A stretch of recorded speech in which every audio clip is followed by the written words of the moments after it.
dans ce thème habiter la nature, j'ai choisi de parler du climat.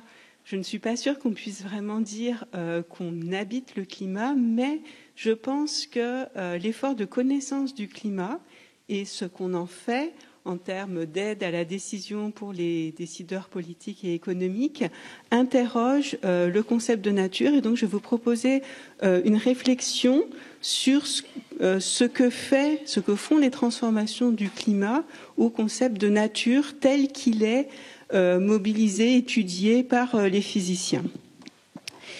Alors, comme premier moment de l'introduction, je vais dire quelques mots sur les motivations de cet exposé. D'abord, c'est maintenant relativement bien connu, donc depuis la fin des années 70, il y a eu une prise de conscience des effets des actions humaines sur le climat et sur la biodiversité. Je vais surtout parler du climat, mais vous verrez à la fin que ce que j'ai dit prend d'autant plus de force et d'importance quand on inclut également la biodiversité. Mais comme je vais parler surtout du travail des physiciens et en moindre mesure des chimistes, je laisserai de côté le thème de la biodiversité. Bien. Donc, une façon de caractériser les transformations du climat, c'est de dire que le climat aujourd'hui n'est plus seulement un objet d'étude qui fait partie de la nature indépendamment des humains, comme on l'avait considéré jusqu'à, encore une fois, assez tard finalement.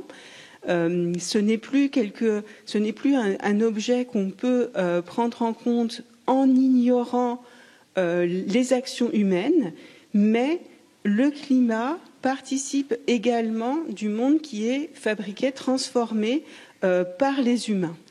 Et cela interroge en fait le travail de ceux qui étudient le climat, en particulier les physiciens et chimistes.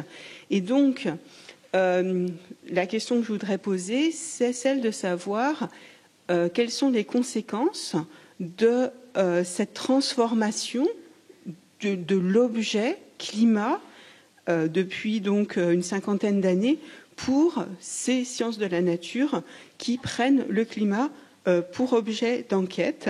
Et étant donné que le climat fait partie évidemment de la nature au sens large, je me demanderais si le concept de nature est autant transformé que le climat.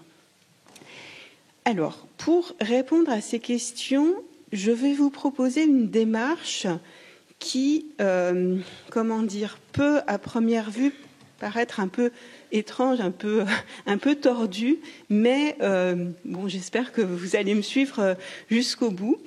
Je vais donc essayer de regarder ce que les physiciens disent de la nature, ou disaient de la nature, avant la prise de conscience du réchauffement climatique. Donc l'idée, encore une fois, c'est de se demander ce que les transformations du climat font au concept de nature. Est-ce que le concept de nature est lui-même transformé, du moins quand on le regarde avec le regard des physiciens. Et donc pour ce faire, il faut essayer de comprendre ce qu'est la nature pour les physiciens, plus exactement ce qu'était la nature pour les physiciens avant la prise de conscience du réchauffement climatique. Et il se trouve que ce n'est pas très facile de savoir ce que les physiciens pensent de la nature, comment ils conceptualisent la nature, parce qu'ils en parlent rarement en tant que tel. Ils parlent de différents morceaux de la nature, mais pas rarement de la nature en général, sauf à certains moments, à des moments de transformation importante du domaine de la physique et de la chimie. Et en particulier, dans les années 30-40, juste après les grandes transformations qu'a subies la physique théorique, eh bien, dans ces moments, c'est à ce moment-là qu'on a quelques réflexions qu'on peut interpréter comme portant sur le concept de nature. Ce sont des réflexions qui sont produites par des physiciens théoriciens, qui ne parle pas du tout du climat, qui n'envisage pas du tout le réchauffement climatique, mais j'ai considéré que c'était un corpus de textes intéressant et fécond. Bon, déjà parce qu'il n'y en a pas tant que ça, et donc il fallait quand même, comment dire, ça me semblait important que ça soit des physiciens pas complètement contemporains, mais presque. Et puis, c'est un moment aussi, comme je l'ai dit, de grande transformation, de profonde transformation de la physique, puisque au début du XXe siècle, finalement, les grandes théories physiques qui ont été constituées au XVIIIe siècle, comme la mécanique, fin XVIIe, début XVIIIe, et au milieu du XIXe siècle pour toutes les autres grandes théories physiques, c'est le moment, au début du XXe siècle, où ces grandes théories classiques finalement sont battues en brèche, sont critiquées, sont remises en cause par des théories entièrement nouvelles qui s'opposent à un grand bouleversement théorique, donc les théories de la relativité, théorie de la relativité restreinte et théorie de la relativité générale d'une part, et mécanique quantique de l'autre. Et à cette occasion, encore une fois, c'est souvent en philosophie et en histoire des sciences, en philosophie des sciences et en histoire des sciences, on valorise énormément ce grand moment de transformation de la physique parce que du point de vue conceptuel, du point de vue de la réflexion sur les théories physiques, c'est un moment très important. Bon, les physiciens théoriciens à ce moment-là, ils étaient à peine quelques centaines dans le monde, donc ça ne concernait pas grand monde cette transformation. Mais encore une fois, du point de vue conceptuel, c'est important et surtout parce que cette réflexion des physiciens théoriciens à ce moment-là portait sur la notion même de connaissance scientifique. Qu'est-ce que connaître la nature quand on est, ou la réalité, l'ensemble de la réalité, quand on est scientifique? Et donc je vais vous présenter en fait quelques éléments de ce grand effort de réflexion qui a porté tout autant sur les nouvelles théories physiques, bien entendu, mais également sur le concept de connaissance lui-même et de connaissance de la nature en particulier. Et donc ce sont ces éléments-là que je vais essayer de mobiliser pour comprendre comment le réchauffement climatique transforme le concept de nature aujourd'hui. Donc je vais exporter un travail de réflexion qui a été fait dans un contexte complètement différent, mais dont il me semble qu'il contient des éléments qui peuvent éclairer utilement ce qui se passe aujourd'hui. Je voudrais ajouter une dernière chose, une dernière raison pour laquelle j'ai choisi ce corpus-là, c'est aussi parce que les physiciens de cette époque, Bohr, Niels Bohr, Heisenberg, Pauli, avaient tous reçu une culture classique et qu'après-guerre, finalement, l'enseignement supérieur et l'enseignement d'ailleurs secondaire s'est complètement transformé et il est devenu possible de faire de la physique sans avoir fait de latin et de grec avant, alors que tous les physiciens théoriciens, presque tous les physiciens théoriciens d'avant-guerre, et en particulier ceux engagés dans une réflexion sur la connaissance de la nature, avaient une formation classique, ils connaissaient les textes grecs, les textes latins et tout ce qu'il y a entre l'Antiquité classique et nous. Et évidemment, ça enrichit considérablement leur réflexion sur ce qu'est la nature et ce qu'est la connaissance de la nature. Donc, comme je l'ai indiqué, le projet de cet exposé, c'est de mobiliser ce grand effort de réflexion des fondateurs de la mécanique quantique pour éclairer les éventuels changements du concept de nature causés par le réchauffement climatique. Et je souligne de nouveau qu'à première vue, ça peut sembler être un projet assez étrange parce que ce ne sont pas du tout les mêmes parties de la physique qui sont concernées, puisque dans l'étude du climat, il y a très peu de mécanique quantique et très peu de relativité, presque pas de relativité. Donc on pourrait se dire, mais c'est pas du tout adapté finalement de regarder ce que disent les fondateurs de la mécanique quantique pour parler de parties de la physique qui sont complètement différentes. Mais j'insiste encore une fois sur le fait que la réflexion des fondateurs de la mécanique quantique porte surtout, et elle est beaucoup plus large qu'une réflexion uniquement sur la théorie ou les théories de la relativité et sur la mécanique quantique, elle porte vraiment sur la notion de connaissance, et en particulier la connaissance de la nature. Bien, donc le plan de ce que je vais faire découle assez naturellement de ce que je viens de dire. Je vais d'abord vous présenter ce que disent Bohr, Pauli et Heisenberg, en m'appuyant principalement d'ailleurs sur les écrits de Heisenberg, qui a quand même écrit un livre qui s'appelle « La nature dans la physique contemporaine », particulièrement adapté. Et ensuite, j'essaierai de tirer quelques conséquences de ces propositions pour analyser la connaissance actuelle du climat. Et c'est un travail... je ne veux pas du tout l'engager, mais il se trouve que j'ai beaucoup parlé de ces questions avec Julie Gebel, qui est actuellement à l'Université de Berne. Bien.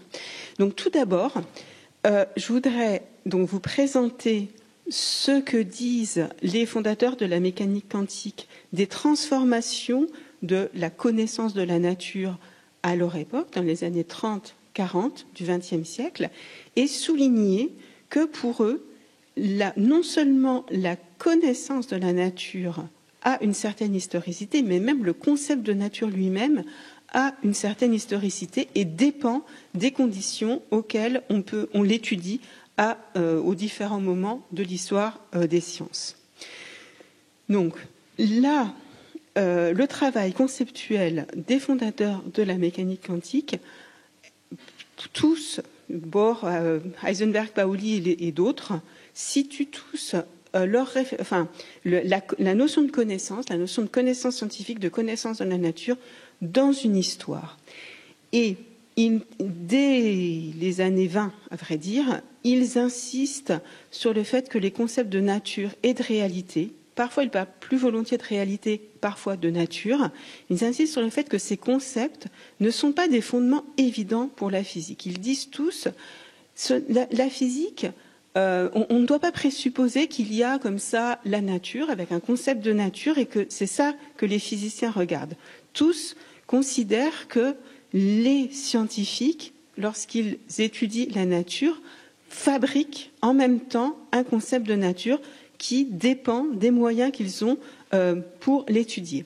Je fais juste une petite parenthèse. J'ai pris soin la plupart du temps de mettre ensemble les concepts de nature et de réalité, parce que, en particulier à partir des années 30, en Allemagne et en Autriche, a eu lieu un débat extrêmement violent, précisément sur l'utilisation du concept de nature dans les sciences physiques et chimiques.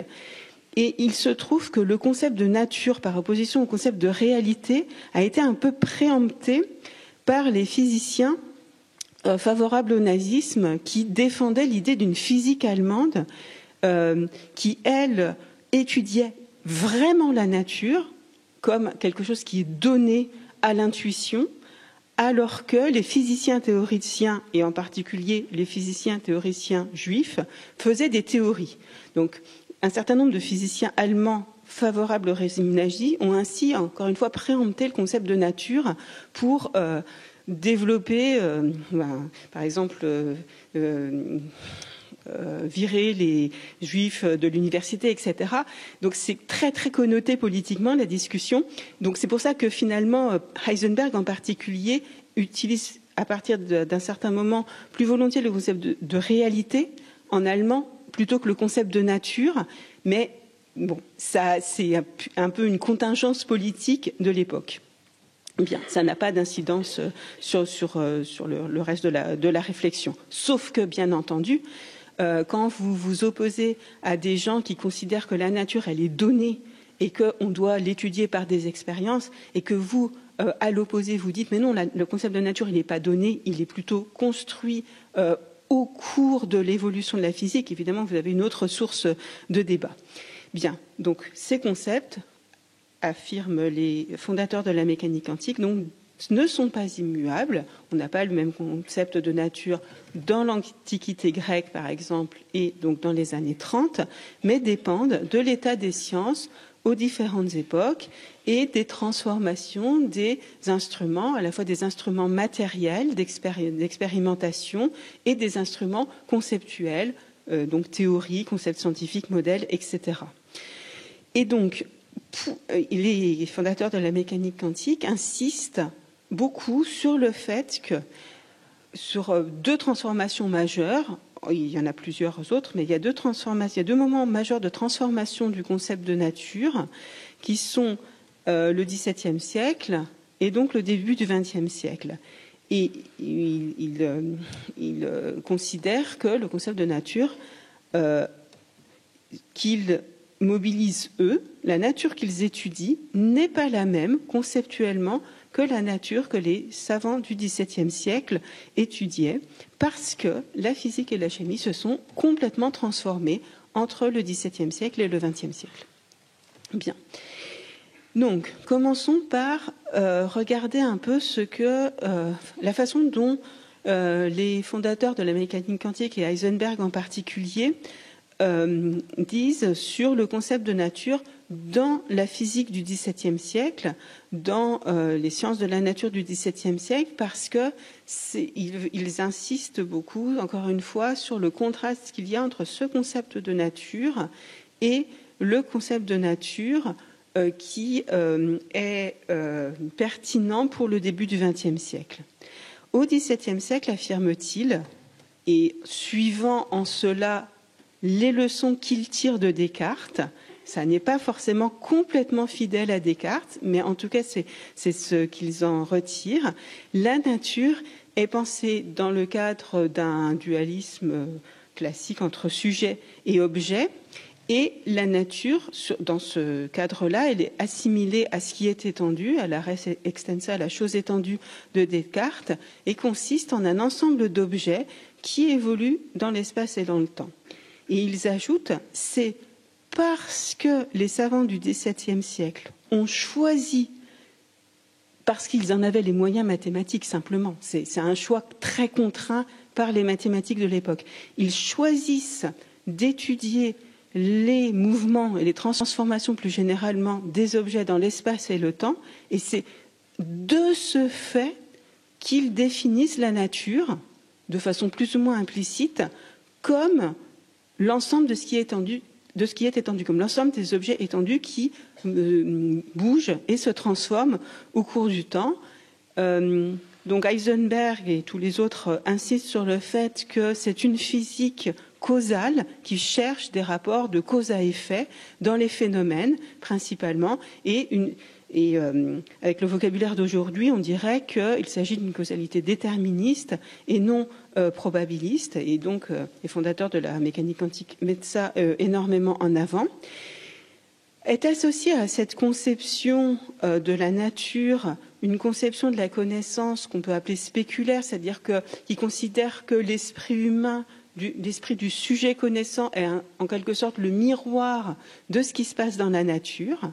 Et tout cet ensemble conceptuel, la dualité entre sujet et objet, le fait que ce qui est considéré comme connaissable, ce qui est considéré comme l'objet des sciences de la nature, ce sont des phénomènes qui ont lieu dans l'espace et le temps et qui sont régis par une causalité déterministe, et aussi le fait que donc la connaissance, le concept de connaissance qui accompagne tout ça est un concept dans lequel finalement l'esprit reçoit les phénomènes comme un miroir reçoit la lumière. Tout ça fait un ensemble assez cohérent qui est un peu l'image qu'on a de la science classique, mais en peut-être plus finement analysée. Et de cette image, de cet ensemble, découle l'idée selon laquelle l'objectivité nécessaire à la connaissance scientifique est définie par son indépendance vis-à-vis des sujets connaissants. Donc on dira que la connaissance scientifique est objective parce qu'elle est complètement indépendante du sujet connaissant. Le sujet n'intervient pas dans l'entreprise de connaissance parce qu'il reçoit les phénomènes et les décrit grâce aux mathématiques. Et j'insiste particulièrement sur la notion d'objectivité qui est incluse dans cet ensemble de concepts, nature, connaissance, causalité, etc., parce que, je vais y revenir par la suite à propos de l'étude du climat. Bien. Donc là, je vous indique rapidement ce qui change au début du XXe siècle par rapport à cette image que les fondateurs de la mécanique quantique donnent de la science classique.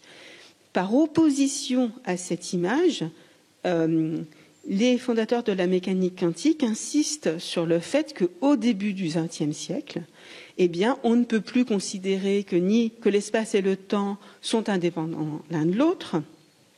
Il manque un S, pardon, et ils ne sont pas non plus indépendants de la distribution de matière dans l'univers. Donc, on a une transformation conceptuelle majeure des concepts d'espace et de temps. Bon, ça n'aura pas d'influence pour la suite de ce que je vais dire, mais c'est important parce que, la notion de phénomènes qui ont lieu dans l'espace et le temps, c'est une notion très importante dans l'idée classique de nature. Par ailleurs, en particulier pour la mécanique quantique, dans l'étude de certains phénomènes, il n'est plus possible de ne pas tenir compte de l'action du sujet connaissant. Donc on ne peut plus définir l'objectivité comme indépendante, comme l'indépendance vis-à-vis du sujet connaissant, parce que sinon, ça voudrait dire qu'il y a certains types de phénomènes qu'on ne peut pas connaître bien.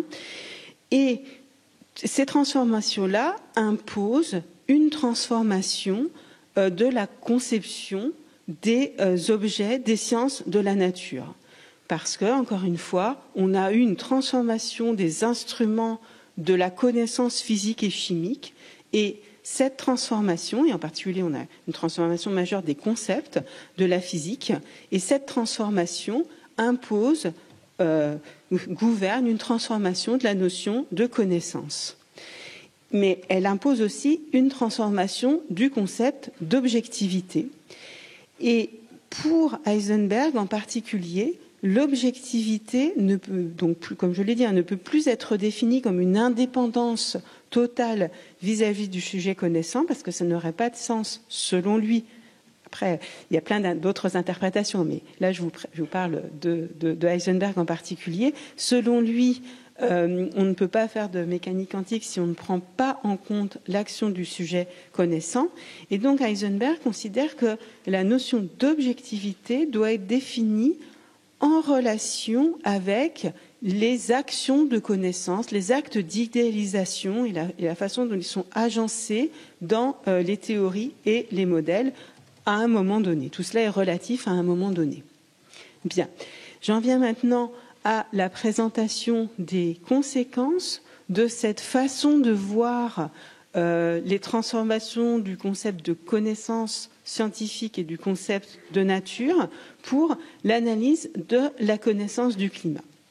Alors, comme je l'ai dit en introduction, les sciences du climat ne mobilisent pas du tout les grandes théories du début du XXe siècle qui ont tellement bouleversé la physique et donc la notion de connaissance physique, puisque elle relève, en tout cas du côté de la physique, principalement de l'hydrodynamique, qui est une théorie, tout ce qu'il y a de plus classique, donc ni quantique ni relativiste, en tout cas aux échelles considérées.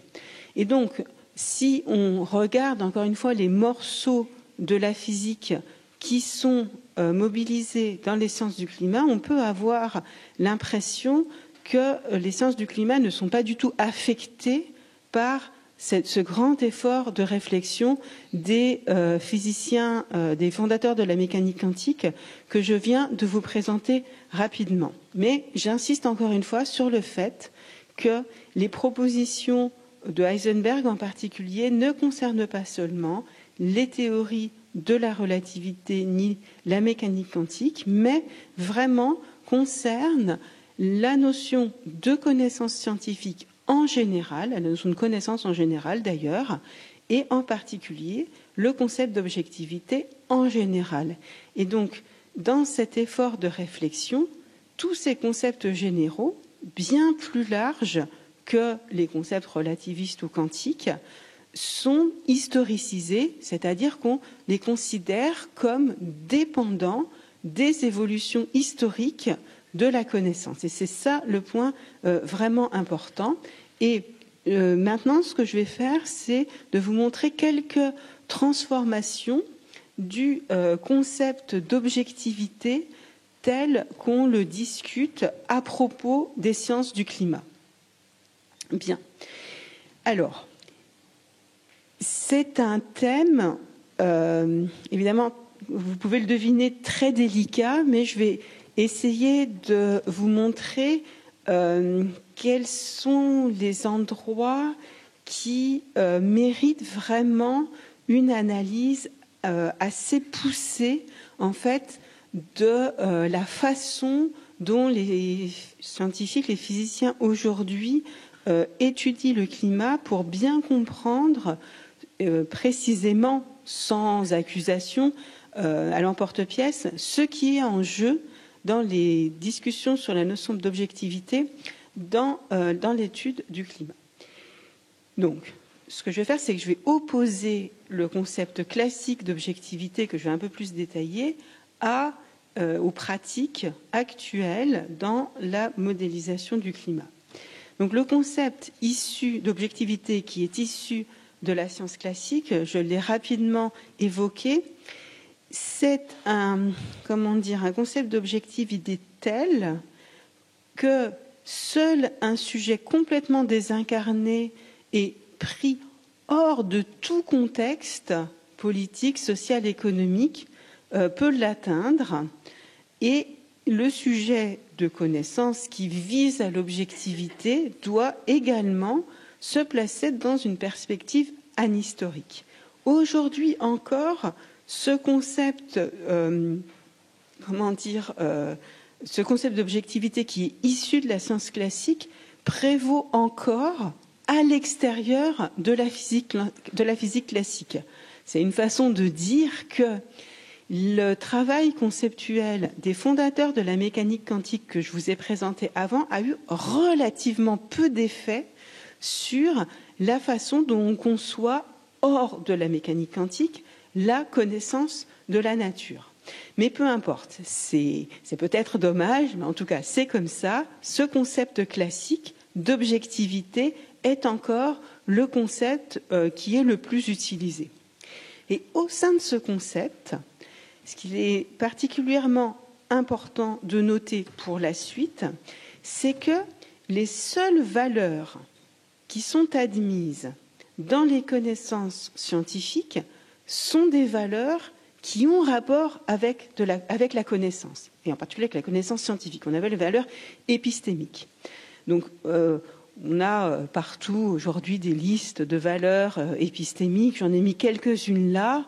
Donc, l'adéquation empirique, ça désigne le fait qu'on est capable de prédire ce qui va se passer, c'est-à-dire que les prédictions de la théorie correspondent aux observations et aux résultats des expériences. On a une valeur un petit peu différente qui est la précision. Plus on est précis, mieux c'est. Donc ça, tout ça, ce sont des valeurs qui désignent, qui qualifient la connaissance produite. Bien, donc l'adéquation empirique, la précision, la cohérence, c'est aussi une valeur assez importante parce qu'on n'aime pas les situations dans lesquelles on a deux théories qui ne s'accordent pas. Et justement, aujourd'hui, alors pas pour le climat, mais pour la physique fondamentale, on a deux théories qui ne s'accordent pas, la théorie de la relativité générale et la mécanique quantique, et on n'est pas content, parce que cette valeur de cohérence n'est pas respectée, et on essaye d'unifier ces théories. Donc, pour l'essence du climat, on a quelques problèmes, mais relativement mineurs, de cet ordre-là. Parmi les valeurs épistémiques qu'on mentionne généralement, on a aussi la portée, c'est-à-dire on privilégie les théories ou les modèles qui ne portent pas sur un tout petit ensemble de phénomènes très délimités, mais qui permettent de prédire, d'expliquer de vastes ensembles de phénomènes. Donc, cette notion de portée, elle est proche de la notion de généralité, mais elle se définit en termes de taille, nombre des phénomènes ou taille du domaine concerné.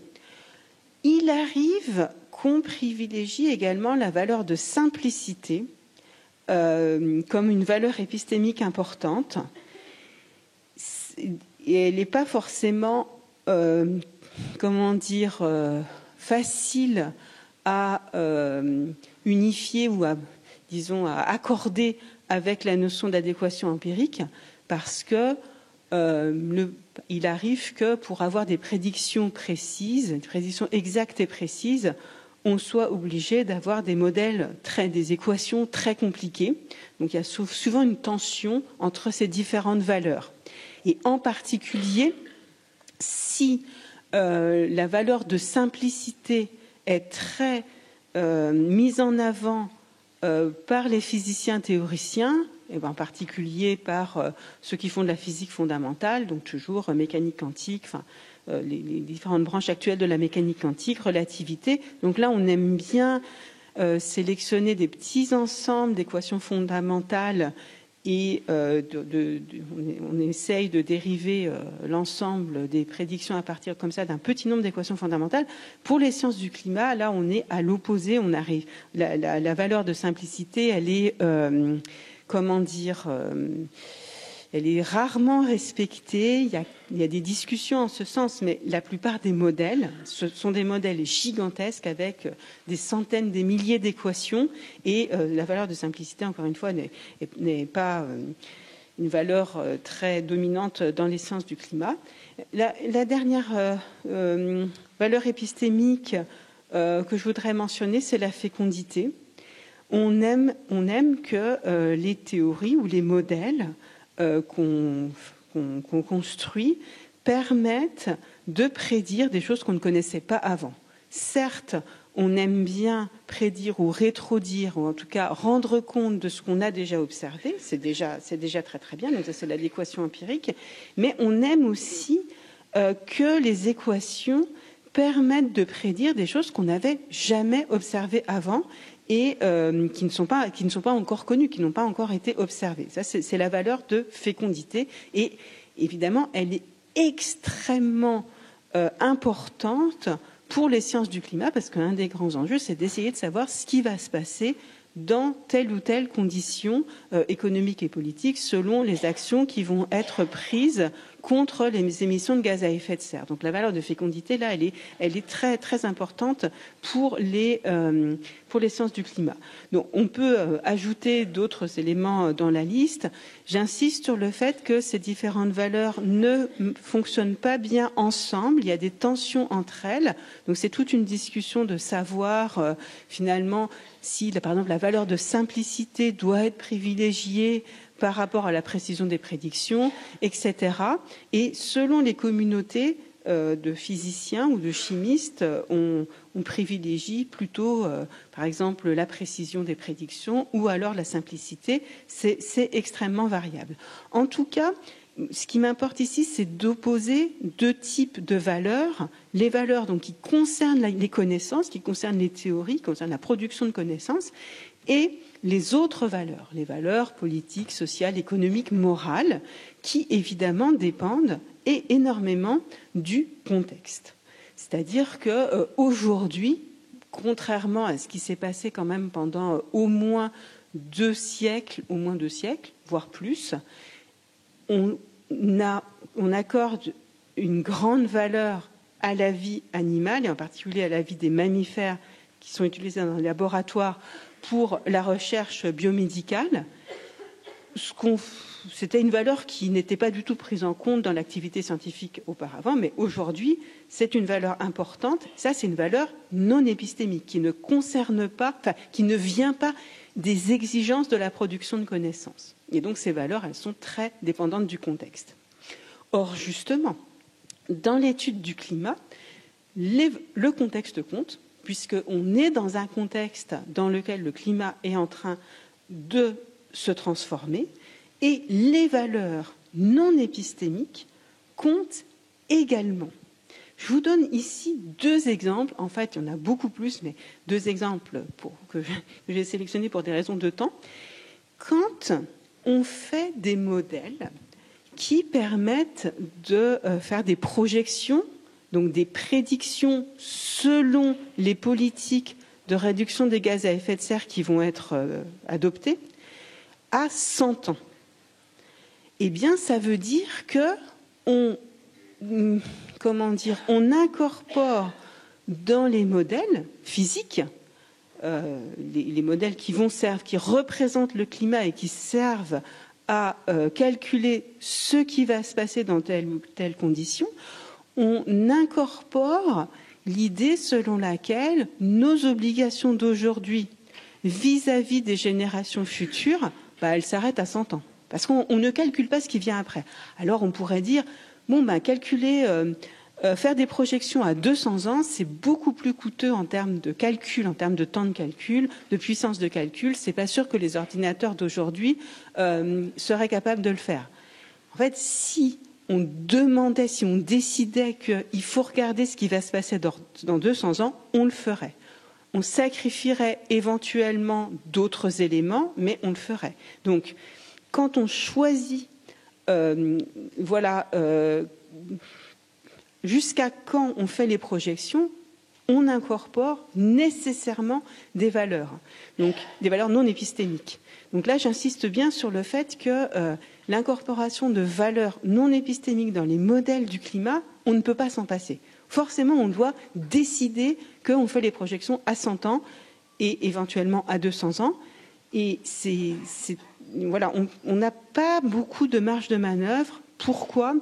Pour des raisons assez complexes que je n'ai pas vraiment le temps de développer là, mais les sciences du climat sont des sciences qui sont très, très collaboratives internationalement. Certes, il y a une trentaine de modèles du climat, qui sont des modèles nationaux ou plusieurs dans chaque pays, qui sont en concurrence les uns par rapport aux autres, indubitablement. En France, on en a deux, par exemple. On a Météo France et le gros modèle de l'Institut Persimon de Laplace, qui sont en concurrence. D'ailleurs, vous en avez un public, un privé. Mais ce qui est important, c'est que ces modèles collaborent à l'échelle internationale, et en particulier, ils calculent tous en même temps.